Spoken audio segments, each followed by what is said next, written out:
I get it now. You get it? I'm shopping for a van now. A van is next for me, because here comes John. John drives anything with this new high top setup. That thing is sick, man. Man, this thing is sick, dude. I'm with my buddy TomTalkingShift. We're doing a collab here. I made a video talking about if you're done messing around and you want space, you're into camping, just get a van already. Don't mess around with the SUV. His feelings are not hurt. I'm saying this because I think he wants a van now. So John came here to Utah to get this high top installed. Yeah. And man, what a difference, man.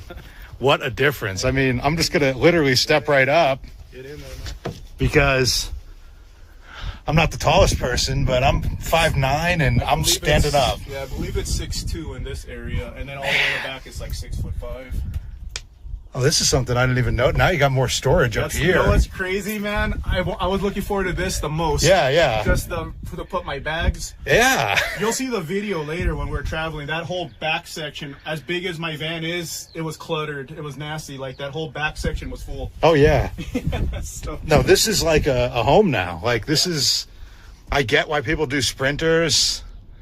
Dude, I love the skyline. This is the wind flow in here. I know this isn't going to come out on camera, but dude, it's breezy in here.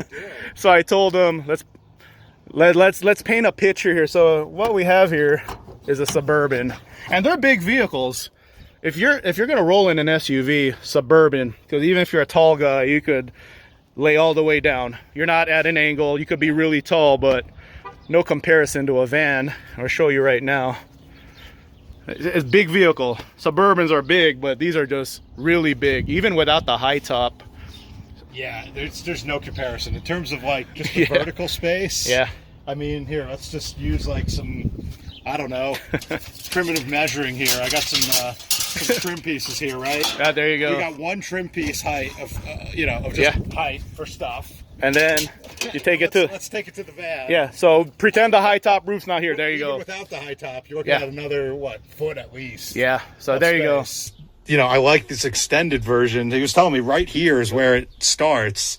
And that's the difference between bringing your stuff and not. Yeah, or bringing more. Yeah, like, you have no... This is awesome, man. This is so much bigger than I anticipated. Yeah. And I don't know, to me, the high top, like, I could never stand and film in your van before, man. This is sick. You know what? I made the mistake of standing in my friend's vans. Yeah. This was not in the cards. No. Dude, $9,000. Damn near $9,000. Whew. I could have supercharged my Corvette. You ain't kidding, man. But I don't regret it, man. Dude, and you know what else is crazy, too? Just the pass-through. Like, yep. Right when you get out... You're in your sleeping area. You're in your sleeping area. Yeah, and that's why I like vans so much. I like the safety of it. You never have to get out. Yeah, man. No, that's it. You park and you're done. At first, I was thinking, what happened to me? Why am I modding vans and not my Corvette? But I get it now. You get it? I'm shopping for a van now. A van is next for me because we go camping a lot and we just pile in the back of a Suburban. Is Maria here? Yeah, she's here. Yeah. Check it out. Yeah. Peer pressure you. Yeah. And then me and this guy, we're tight, man. We'll have that in common too if this guy ends up getting a freaking van. Hey, it's. I know you want the little vans; they're cool. I think I might be sold on the big van life now. Oh man, I got another one. Yeah, man. I think I'm convinced. Get her out here. Let's see what she hates everything. So if she ends up liking this, that's something she likes. That's the ultimate test. Yes. Yeah. Man, this thing is sick, dude. So it's 2-wheel drive with a 5-inch lift kit. There's two companies that do 2-wheel drive lift kits, Well-Tech Designs and Action Van Suspension. They're both in Southern California. So if anyone hasn't seen John's van yet, he's got thousands of videos up. Literally thousands of videos. What year is this? 99. 99. And you got a selectable locker. And it's a V10. Yeah. There's that selectable locker. Open diff lock. So I wanted to get the most out of I can out of a 2-wheel drive because 4-wheel drive conversions are 20 to 30 G. Yeah. Because these vans were not made to be 4-wheel drive. You could buy a Suburban and look for a 4-wheel drive. It's not the same with the... Did these come factory 4-wheel drive like GM's did for a couple years, all-wheel drives? We always went to a Quigley. Okay. Or a company called Pathfinder. like right here, the passenger compartment stops. Yeah. Yours has a whole nother door of space. Yeah. You know, so you've got another at least 3 feet. Yeah. Of usable space. There you go. And the vehicles are, I mean, that's not 3 feet of difference in length. It's about a foot. Yeah. So. Yeah. So we did bumper to bumper. It's a foot, but you, like you said, you got 3 feet of passenger space more. Yeah. So there you go. I understand why people camp in the vans. The Suburban is, and this is the best case scenario. This is a square body. This is an 87. Maybe we'll do a comparison to my 2000 since this is the same, generation. Era. Yeah, 99 years is a 2000. But hey, we're always going to be honest here. This is a real 4-wheel drive, solid axle. I'm 2-wheel drive lifted. If you get a van with a 4-wheel drive conversion, they're expensive. So, hey, how much money do you got? It's all about how much money do you got. But if you're just camping, you're all about the space. Yeah, I just added the high top, but even without the high top, you saw the vertical space difference, like a whole foot. Yeah. So there you go. That is, and I mean, you can just tell by looking at it. It's so long, it's Suburban. Yeah. And the SUV design. Yeah, the half of the engine's in the van. So you got a foot less vertically, and you got about 3 feet less, lengthwise. So I think there's no comparison for space, and that's coming from a guy who has 2 Suburbans. Yep. There's no comparison. Yeah, see, no bias. You see, I didn't want to borrow anyone's Suburbans and hurt their feelings, but this guy's all about the truth also. Well, I'll show you. I camp in my other one, and I have the seats folded, and you can see the difference. So a full-size mattress just fits in between the wheel wells of a Suburban, but you have no room for anything else. There you got go. The full-size mattress, and that's it. All your stuff's in the front. Do you guys miss slow racing? Today's your lucky day. 1999 Ford Econoline with a V10 square body Suburban. Oh, he's pulling me, man. LS swap. 5.3 with a cam. That's fast. Man, I drove all the way from San Diego to see you in Utah, man. Why did you have to whoop me like that? What's in this thing? All right, so it does have a cam. The one thing I just noticed immediately is the turning radius is pretty good for how big this thing is. Someone told me it's because the wheelbase wasn't lengthened. Dude, makes sense. That really impressed me. I thought I was doing it with a 3-point turn out of there. Gotta get used to the width here. This is definitely wider than the Suburban. Okay, it is. It's definitely wider, yeah. Well, we were talking about that earlier. That will contribute to the space that this thing has. This is definitely wider. Yeah. We're gonna have to look it up, but at least the interior is wider. Yeah. Yeah. Dude, it doesn't ride bad either. Like I know how they lift these. I've watched all your videos on the different styles of lift kit, and they keep the IFS, the twin I-beams. Yeah. And your alignment seems pretty straight too, which it's not too bad. With I-beams is always a question mark. Yeah. You know what? Let's just get out on the highway. Let's just go right for punch it. I got a new cooling system for this trip, man. There you go, punch it.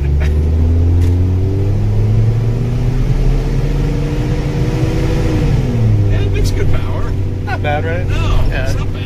It's not like you're. Sounds cool. I wasn't talking because I was just listening to it. It's a low revving Gallardo for real. Yeah. That's what it sounds like. Just that V10 hum, They just have this resonance. It's a V10 when you hear it. Yeah, and that's my thing, man. I'm not delusional. I know it's a V10, but I know it's from the 90s. You know, that's where your bar is set on the 90s sort of powertrain. Yeah. It has low end torque. Definitely. Yeah, and then once you're up to speed, it kind of, especially in that elevation, you're gonna feel it right now. It's punchy down low. Yeah. All right, we got the green. All right, go for it, man. Let's listen. There we go. Oh, definitely a mod motor. It's happiest right here. Yeah. The second it gets above oh, you got RPMs. There it nice. is. Yeah, when you get above 3,500, these really run out of breath. Yeah. This cruises down the road great. Yeah. For an I-beam truck, your alignment's good. Yeah, and it has a high top too. Now, this is not. Oh, I forgot it even had a high top. Honestly, driving it, this drives down the road great, man. This is. See, I thought this would be all over the road. Maybe it's because I've driven work trucks on this platform. And normally, you're doing a lot of correcting. You're driving a boat normally.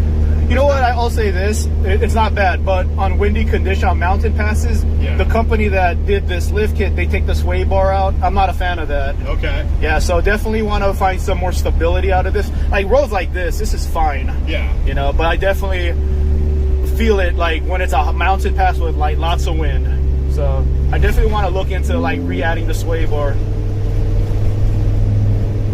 Transshift's good too. It's nice and smooth. Yeah, and it's actually pretty quick to downshift and unlock the torque converter. I know a lot of these have some issues. You know what I mean? Like, you know, you wonder if it even has a torque converter on some of these. I had a 5-speed. Mine was a manual, so I didn't. But these Ford automatics, when they work right, are awesome, man. This thing drives great, man. There's no real compromises. I was expecting it to be way more uncivilized, you know. Man. And how much did you say it weighed last time you weighed it? 68. It does not feel like you weigh 68. It's not bad. Pounds. It's not too bad. No. Yeah, you know, it's like it's not a hot rod, but you don't feel like it's slow. Yeah, it's fine. It's your line. It's fine. It's fine. Yeah. no. This is definitely. I know people say stuff all the time. They go, "Oh, when you lift it, when you put big tires, a high top now, you need a diesel."